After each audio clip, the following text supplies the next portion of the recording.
Hi there, everybody. This is Darium44 here, and I'm here today with the rest of April's game list. Now, I know I did miss a couple of days in April. Mainly today, I believe, was the only games that was released in April. What came out today was Persona 5 for the PlayStation 4 and PS3, and Lego's, what was it, Undercover for the PS4, and Xbox One and Nintendo Switch. I'm sorry, I've lost concentration there for a sec. Those were the only games that was, to my knowledge, released so far in April. So, yeah, that's the beginning of April's list right there. Continuing on, we've got Bulletstorm Full Clip for the PlayStation 4 and Xbox One. This game will be released on the 7th at a full $60 price. Before I go any further in this list, I also want to say that there weren't very many $60 games, so I actually had to do the entire list of everything actually coming out, and I will tell you the prices of the game as we go along. So, that being said, we're going to continue with Stardew Valley. This will be released for the PlayStation 4 and Xbox One at a $30 price tag on the 11th. We've got Yokai Lee for the PlayStation 4 and Xbox One, which also will come out at a $30 price tag, and it will also be released on the 11th. Not too terribly sure what that one is about. I'm being shot here. Ah, that's where I was being shot. We've got Silver Case for the PlayStation 4. This will come out at a $30 price tag on the 18th. The next ATV is coming out much cheaper than the last ATV that came out. This one's coming out at half the cost at a $30 price tag. It is also going to come out for the Xbox One and PlayStation 4 as well, guys. So if you're looking forward to that, that's the next racing game for ATVs coming out very shortly. It'll be on the 18th as well. Following that, we've got the Dark Souls 3 Fire Fades. So if you're a Dark Souls fan and you've been waiting for it to come out with all DLCs due to pay money and everything, this game is going to come out at a cheaper price. It will give you both DLCs from my understanding. It might only be one, but I think it's both DLCs from my understanding. Each DLC is at $15 a DLC, and then the game was $60 when it originally came out. Whereas this game is going to come out at 50 bucks. So it is still cheaper than, buying it the way I did. But hey, I'm one of those dummies that had to have it on day one. Sorry. That's just me. But it will be released for the PlayStation 4 and Xbox One on the 21st. We've got a game called Puyo Puyo Tetris for the PlayStation 4 and Nintendo Switch. Trick about this though. It is going to get released on the PlayStation 4 cheaper than it will be released on its sister console, the Nintendo Switch. Which shouldn't be a thing if you're the Switch at this rightful moment. That's very horrible for you. It will be released at $30 for the PlayStation 4 versus $40 for the Nintendo Switch. If you think about the Xbox One and PlayStation 4 games, they come out at the same price regardless. Why is the Switch charging more for this game? Good question. Everybody would like to know that one, though. Let's ask Nintendo. Nintendo, what's wrong with you guys? Continuing on into our little list for this month here, and being shot in the leg, is Outcast Trilogy, which looks to be like a zombie horror game. Hopefully better than the last zombie horror games that came out. 7 Days to Die, we're looking at you. This one is going to get released for the PlayStation 4 and Xbox One with a $40 price tag. I wonder if 7 Days to Die has anything to do with their price tag being so low. The next game on our list will be Valhalla Heels for the PlayStation 4 and Xbox One. Also be released on the 25th with a $40 price tag. Not too sure what this game is supposed to be. Shoot, for that, I just don't know. I really don't know, guys. It looked like more of a, hey, walk around and explore type game than anything, and would you really want to spend $40 on that? I wouldn't. I can get them cheaper on the PC for that matter. The next big Dragon Quest is coming out to the PlayStation 4 Don't know if it will be a PlayStation 4 exclusive. It does not say on the case. So it might come out for another console. Doubt it, but it might. Dragon's Quest Heroes will be released on the 25th for the PS4, coming out with a pretty tag of 60 bucks. Of course, I don't remember Dragon's Quest Hero 1 coming out at that much, but this one is. We've got a Sniper Ghost Warriors 3 Season Pass. Makes me wonder if there's a regular edition, if this is the Season Pass edition. This one is going to come out for the Xbox One and PlayStation 4 at $60. If there is a regular edition, I want to say it would probably be about 40-50 bucks. Which, might as well get the Season Pass edition, at least you'll get the extra DLCs and stuff to go with it, right? How did I get shot in the air? I call shenanigans.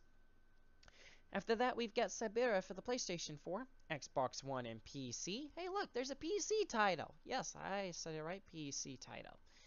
Yeah, you don't see very many of those things to Steam, and I don't have a Steam list. Sorry. Maybe I should get in contact with Steam and get them to give me a list of games coming out every month for their console. But yes, this will be coming out for PC, Xbox One, and PlayStation 4. Released on the 25th, and it will be a $50 price tag to this game. I have no clue what Siberia is supposed to be, or what it is even about. Future details later? I've got a little time to study up on that game and give y'all some details. After that, we get Persona's Cube Strike List.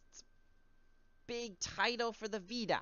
It's a very, very long title, and I keep tripping over my tongue with that name, I swear.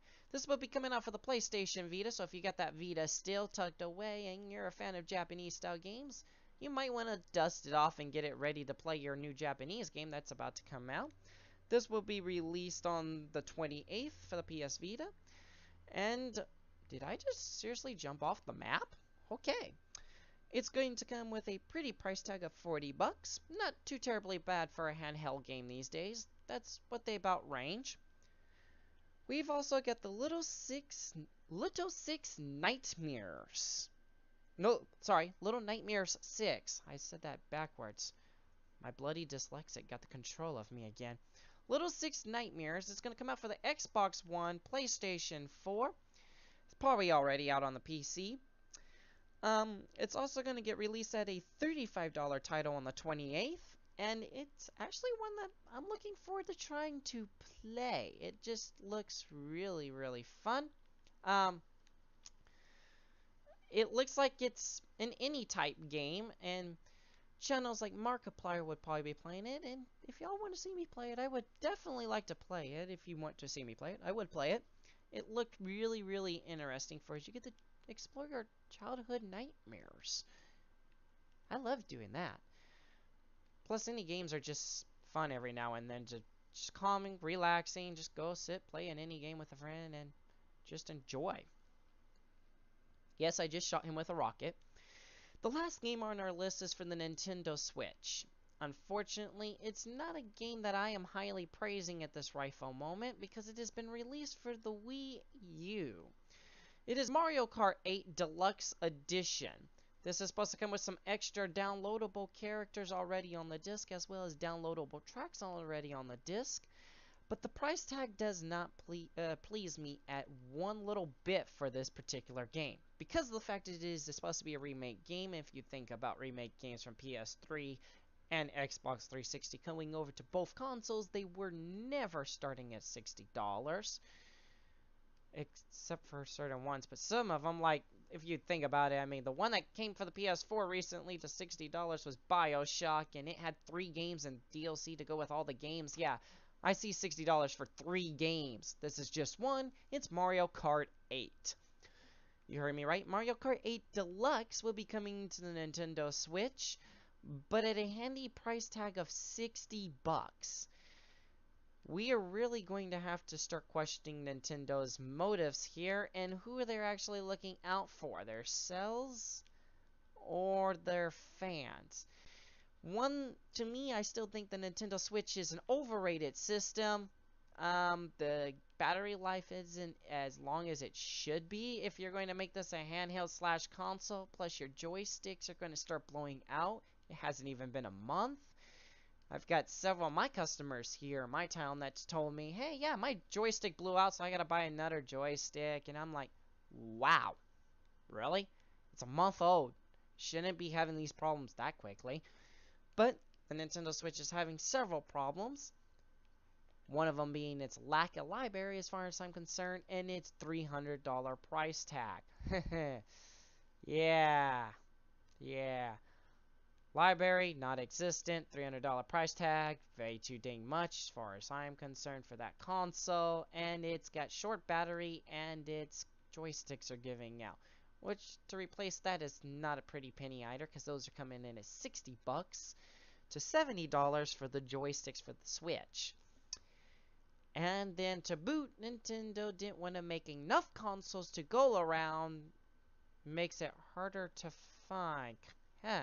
Anything else that's reminding you about Nintendo? The classic? You know, that super rare gem now that's $900 on eBay? For heaven's sakes? Yeah, that really shouldn't be a thing. There are certain games that I am looking forward to here in this month. I have not got it or started playing it, but I will be getting here very shortly. My Mass Effect, of course. I'm a big Mass Effect fan, so I'm looking forward to that. I did pre-order my Destiny 2, so look forward to seeing some Destiny 2 beta going up as soon as beta access hopefully gets released. Because, like, it's Destiny, guys. Destiny. I was beta tester for number 1, and I am going to be beta tester for number 2. I bought my early access codes, of course, so I could get my beta access, and I'm going to be rocking that beta. I'm looking forward to that beta testing. It's going to be super, super fun. Look at this little camper just sitting here camping. Terrible. Terrible, terrible, terrible.